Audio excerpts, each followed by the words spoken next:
Hi, so today's video is going to be on doing a little bit of analysis on IG's instruments. So from a previous video I showed how to get all of IG's instruments and data related to those instruments. So in here I'll be talking about how to filter those instruments um, and work from there. So in this particular example I'm going to show how to get the cheapest instrument to hold in your portfolio. So yeah, let's get started. So from the previous video we generated a data frame and saved that as a CSV. So we're going to be calling that CSV back as a data frame and then filtering the instruments from there. What we need to do is import pandas, and then we need to find our path, which is that. So that's the path to my instrument file. So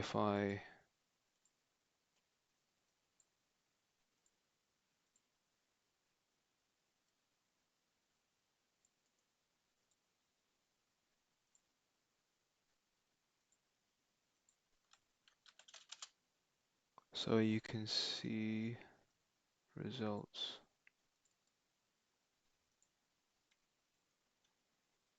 So you can see that's all our data. And then we want to call that. So we will say something like pd dot um,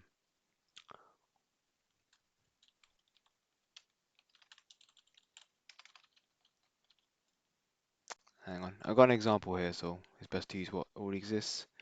So read CSV, so we're going to read the path. Oops.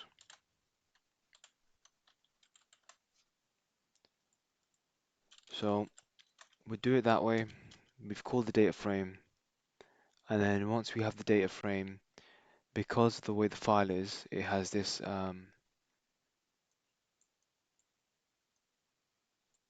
numbering at front. So by default, what Python, when you import this file in, it gives in another column, um, this one. So what we tend to do is either rename it or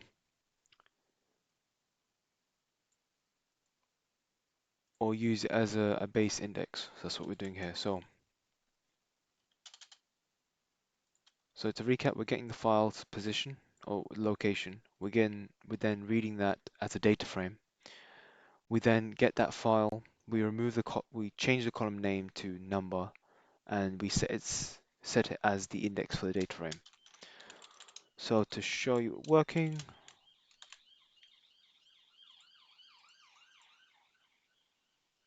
so you see we get the path.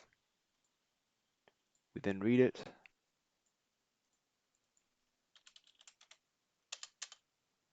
All right, you can see here we've got numbers here and we've got numbers here.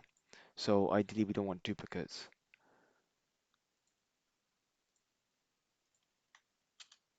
So you can see here it's replaced the initial index of this one. And now we have data we can work with. Okay, so we have data here. So let's look at the data a bit more. So we have data frame dot um, let's say columns. So you have all these columns here.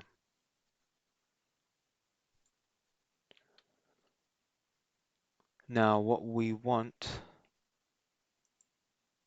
the data set holds is snapshots of the bid and the ask, or offer in this case, and high and low.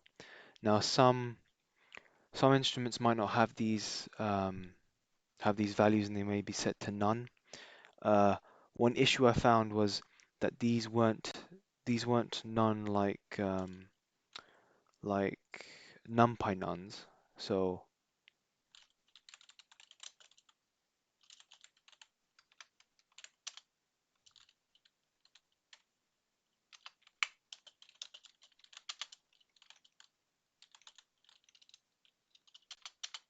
they weren't those. They were float nuns, and the best way to check them was to import the math function and do something like this. And that way it would show you if it's a none value. So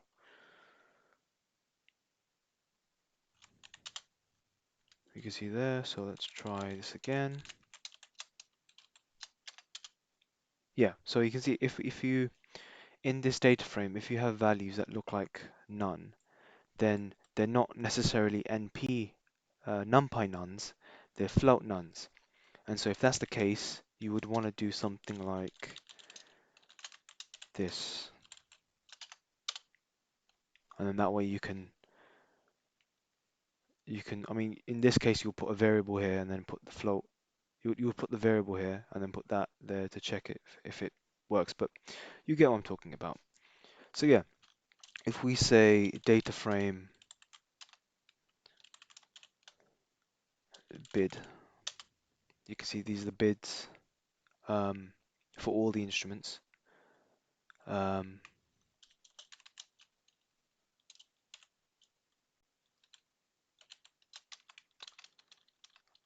let's check what data type it is first.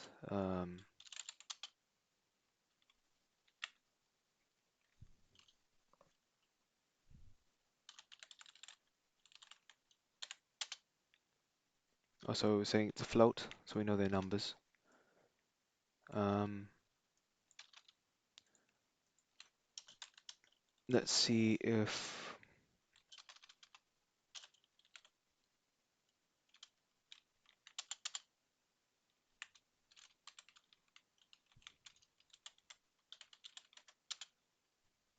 okay, so some are applicable here. So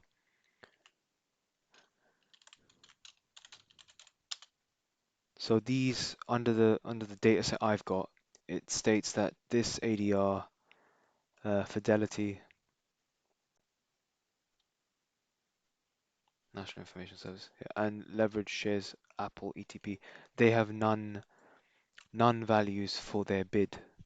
Um, so in that case, this does work, but in some cases it won't always work. So it's just worth bearing in mind np dot and because that did really cause me a headache trying to figure those things out in the data frame. So to get back to the main part, well, the main part of the video, filtering this data set to get cheap instruments. So the way IG works, if you want to buy and hold an instrument, is you need to have enough funds to hold the margin requirement to hold an instrument. So what that essentially comes down to, so let's say you have an instrument like Rolls-Royce, the way they define this or this margin requirement is you need to have the price of the instrument times by the margin factor equals an amount, and that amount you need to hold you need to have at least in your account to hold that instrument. And so you can work that out from the data we've got in this data set, and that is roughly what we can say is something along the lines of, let's say, data frame bid plus data frame offer. And let's say that's the combination of the two. We want to find the average price. So we can say something along the lines of divide that by 2. Remember the point 2, otherwise it will round it. So just an anecdote. You want to put a decimal here because if you don't, it will convert this answer into an integer. If you put the decimal there, it keeps it as a float. So it's easier to read. Yep, so we got that. And then we can say that equals our data frame average. Right then. So this we're saying is the average price for each instrument. Obviously, there may be cases where you have bid um, your bid maybe a none value or a null value. So if that's the case, um, then obviously this stuff's going to be incorrect. So this data here. So you would want to do like a filter just to check if any values are none, null, or that sort of and just kind of take them out. But let's say, for example, you don't want to take out any other instrument, then just use the bid. Then I say, I guess you could just say something along that line, and that should be, and that should work too. I mean, there's not much difference here. Um,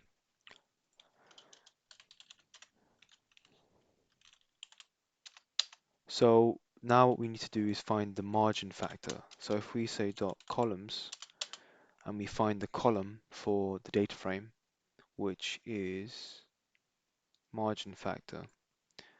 So if we say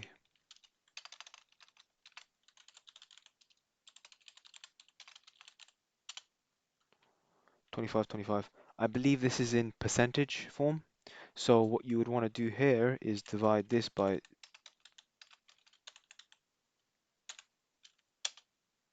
divide that by that, and then times that by the average.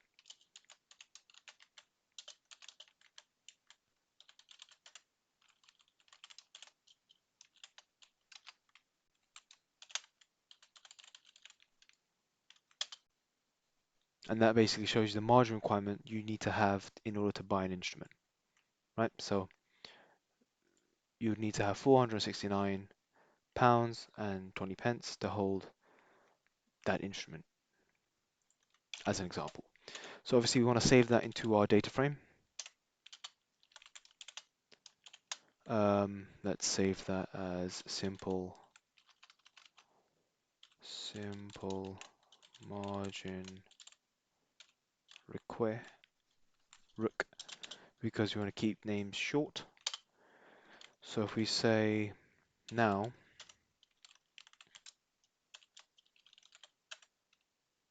if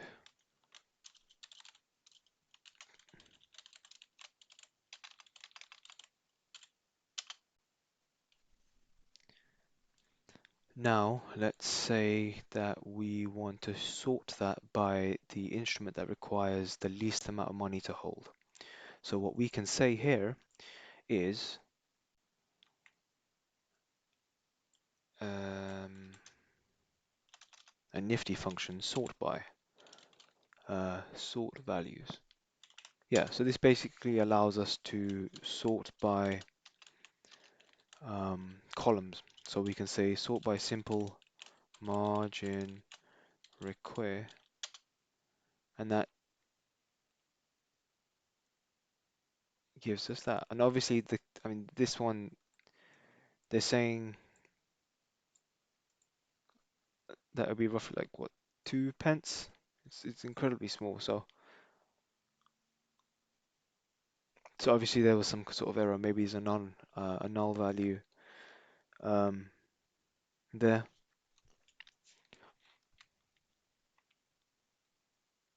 But let's say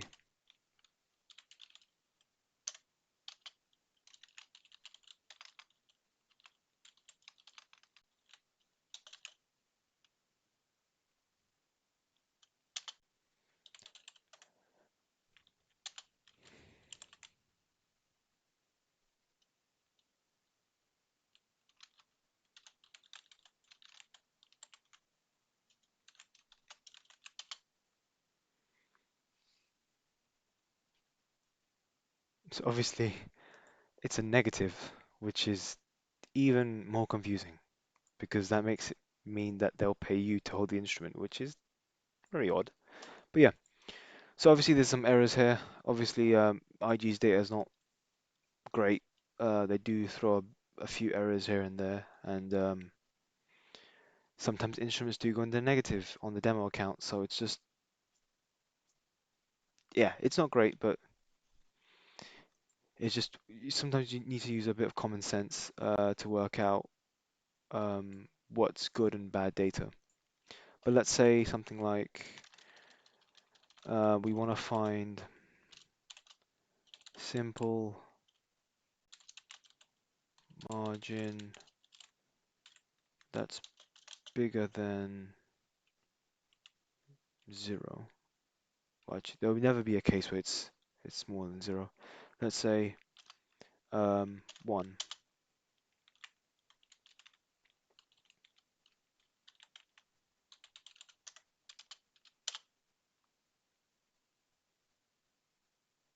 Oh, whoops.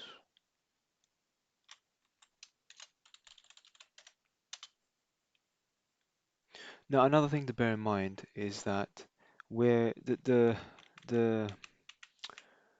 this simple equation we're running is assuming that the minimum requirement for each bet or each position is 1. Now, there may be cases where the minimum position requirement may be 10, 20, 50. So it's worth bearing that in mind. But this is the generic one that we're using, which is the assumption that is our position will always be 1. Um, so yeah, just worth bearing that in mind as well. Okay, so let's filter by an instrument that costs more than £10, let's say, and let's get its names. So you can see here we've got um, this particular instrument, and we'll use this one for now. So if we search for this, I mean, it's worth bearing in mind this is kind of old. The instrument data I've got, it's a bit old. So if you say you want to get a position in this particular instrument, and hang on 1 minute.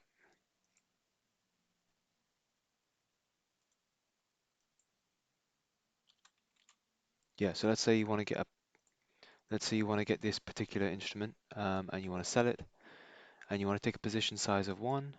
Then you can see here the margin requirement is £7.35. Now, the the filter we used here was essentially bigger than £10, but since we can see that its price has dropped a fair few bit, I can't remember when I took the data, but I think it fell quite a bit since when I last took it. So yeah, you can see it roughly works out. So this way you have a data set here that's that you can filter to meet. Well, you can essentially filter it to find a particular instrument you want in any field. So let's say you want to have a diverse portfolio that's in technology, healthcare, mining. You can just filter this way and find the cheapest instrument you can, assuring that the company you pick is a real reflection on the market, and it's a much cheaper way of going about it. So with this tied in historical data gathering, you can essentially find the instruments you like here, um, copy the epics, well not copy the epics, but filter the epics into a list, and then run those epics against the historical data to get the historical data you want for those particular instruments. And yeah, um, I think that pretty much covers everything. Thanks for watching.